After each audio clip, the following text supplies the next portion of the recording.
বন্ধুরা, আজকের রোমান্টিক এবং রোমাঞ্চকর পর্ব হলো দুনিয়ার টাকার গোলাম নাটকের ১৬ নম্বর পর্ব। নাটকের গল্পের এক নতুন এবং রোমাঞ্চকর দিকে মোড় নিচ্ছে।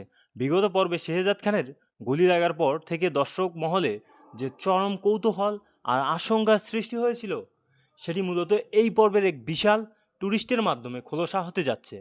হাসপাতালে ভর্তি করানোর পর চিকিৎসক নিরলস চেষ্টা শেহজাদ খান শুধু প্রাণে বাঁচবে না, বরং তার মাথায় লাগা আঘাতটি যেন তার জীবনের মোড় ঘুরিয়ে দেওয়ার মতো কাজ করবে, যার ফলে তার হারিয়ে যাওয়া সব স্মৃতি এক নিমিষেই ফিরে আসবে। স্মৃতি ফিরতেই শেহজাদ খানের অবসচেতন মন সবার আগেই ফাতেমাকেই খুঁজবে, যা প্রমাণ করে যে হাজারো ঝড় ঝাপটার মাঝেও ফাতেমার প্রতি তার টান কতটা গভীর ছিল। কিন্তু ঠিক এই আবেগঘন মুহূর্তে ঋতু যখন নাটকীয়ভাবে তার সামনে এসে নিজেকে শেহজাদের দ্বিতীয় স্ত্রী দাবি করবে, তখন দর্শকদের চরম উত্তেজনায় পৌঁছাবে। তবে বুদ্ধিমান শেহজাদ শুধু ঋতুর কোনো পাত্তা না দিয়েই তাকে সোজাসুজি প্রত্যাখ্যান করবে এবং কোনো মায়া জালে না ফেসে সোজাসুজি ফাতেমার কাছে ছুটে যাবে।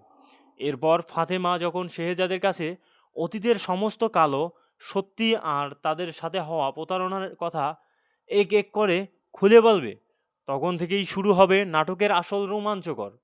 তারা দুজনেই মিলে শুধু মাত্র দাউদ খান আর রিশাদকে করা ষড়যন্ত্রের প্রতিশোধ নেওয়ার পরিকল্পনা করবে না, বরং নিজেদের অধিকার ফিরে পেতে সেই রহস্যময় লকারের চাবি উদ্ধারের এক রোমাঞ্চকর মিশনে নামবে। লড়াইয়ের ভেতরে আসল লুকিয়ে থাকা আছে এবং শেহজাদ ফাতেমার জুটি কিভাবে সমস্ত বাধা পেরিয়ে তাদের সম্পদ ও সম্মান ফিরে পায়, তা দেখতে হলে দর্শকদের আগামী বৃহস্পতিবার দুপুর ১২টায় এন্টারটেনমেন্ট ইউটিউব চ্যানেলের দিকে চোখ রাখতে হবে।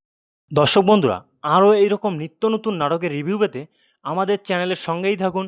চ্যানেলটিকে সাবস্ক্রাইব করে রাখুন, পাশে থাকা বেল আইকন অন করুন, যাতে এই রকম নিত্য নতুন নাটক রিভিউ সবার আগে আপনিই পান। যদি ভালো লাগে নাটক রিভিউ আজকের, তাহলে চ্যানেলটিকে লাইক করবেন, কমেন্ট করবেন এবং শেয়ার করে ছড়িয়ে দিবেন আপনার বন্ধুদের মাঝে। ভালো থাকবেন, সুস্থ থাকবেন, আল্লাহ হাফেজ।